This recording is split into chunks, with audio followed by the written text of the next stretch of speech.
நம்ம chain stitch அப்புறமா sugar beat stitch போட்டுட்டு இப்போ நாட் எப்படி போடுறதுன்னு பார்க்க போகிறோம். நான் ஃபஸ்ட்டு சுகர் பீடை போட்டுட்டு நாட் எப்படி போடுறதுன்னு அப்படியே கண்டினியூவாக போடுறேன் பாருங்கள். சரிங்களா?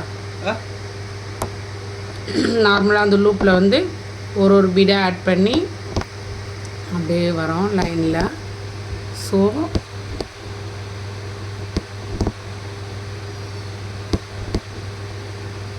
இது உங்களுக்கு தெரிகிறதுக்காக நான் வந்து கான்ட்ராஸ்ட் கலர் த்ரெட்டில் யூஸ் பண்ணுறேன்.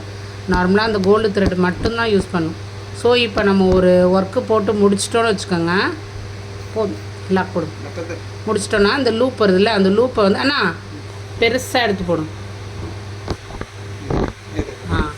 இந்த லூப் வருதுல்ல, இந்த லூப் இருக்குல்ல, இந்த லூப்பை வந்து கொஞ்சம் பெருசாக அப்படி எடுத்து விட்டுக்கோங்க. சரியா? எடுத்து விட்டுட்டு அந்த கேப்பில் இன்னொரு லூப் எடுக்கணும். சரியா? இன்னொரு லூப் எடுத்துகிட்டு அந்த இன்னொரு லூப் வலிக்கா ஃபஸ்ட்டு லூப்பை மேலே இழுக்கணும். திருப்பி ஒரு போட்டு இப்படி லைட்டாக அப்படி மேலே பேலன்ஸ் நின்றுச்சுன்னா லைட்டாக திருப்பி ஒரு லாக் போட்டு க்ளோஸ் பண்ணிக்கலாம்.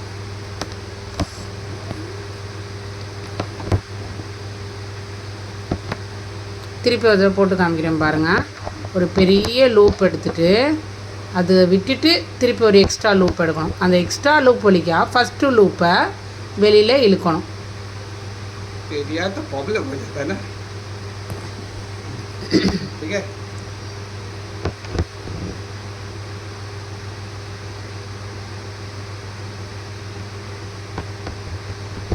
இன்னொரு தடவை போடுங்க. பெரிய லூப்பு அது வலிக்கா சின்ன லூப்பை எடுத்துகிட்டு ஒரு ரொட்டேட் பண்ணிவிட்டு ஃபஸ்ட்டு லூப்பை உள்ளே இழுக்கணும். பேலன்ஸ் இப்படி லூப்பு எக்ஸ்ட்ரா நின்றுச்சுன்னா திருப்பி ஒரு சேம் அதே மாதிரி போட்டிங்கன்னா உள்ளே போயிடும். டபுள் நாட் மாதிரி இது. ஒரு பெரிய லூப்பு, நெக்ஸ்ட் அதுக்குள்ளே இருந்து இன்னொரு லூப்பு, அந்த ரெண்டாவது லூப் வலிக்கா ஃபஸ்ட் லூப்பை எடுக்கிறதுக்கு முன்னாடி ஒரு ரொட்டேட் பண்ணிட்டு தான் எடுக்கிறாங்க.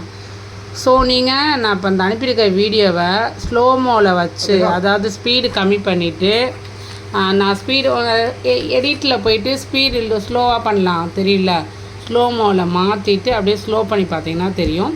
ஒரு பெரிய லூப் வலிக்கா இன்னொரு லூப்பு எடுத்துகிட்டு அந்த செகண்ட் லூப்பை ஒரு ரொட்டேட் பண்ணிவிட்டு திருப்பி அந்த ஃபஸ்ட் லூப் அதுக்குள்ளே விட்டு இப்படி மேலே இழுத்துட்டிங்கன்னா லாக் வந்துடும். அந்த லாக் முடிஞ்சும் ஒரு லூப் மாதிரி பேலன்ஸ் நின்றுச்சுன்னா செகண்ட் சேம் அதை அப்படியே ரிப்பீட் பண்ணி லாக் போட்டிங்கன்னா லாக் விழுந்துடும்.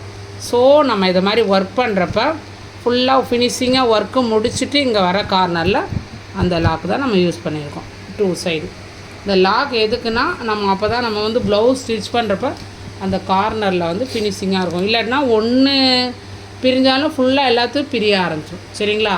இதை மாதிரி ஸ்டிச்செல்லாம் ஆட்டோமேட்டிக்காக உங்களுக்கு அடுத்தடுத்து நான் கிளாஸில் சொல்லிக் கொடுப்பேன். தேங்க்யூ.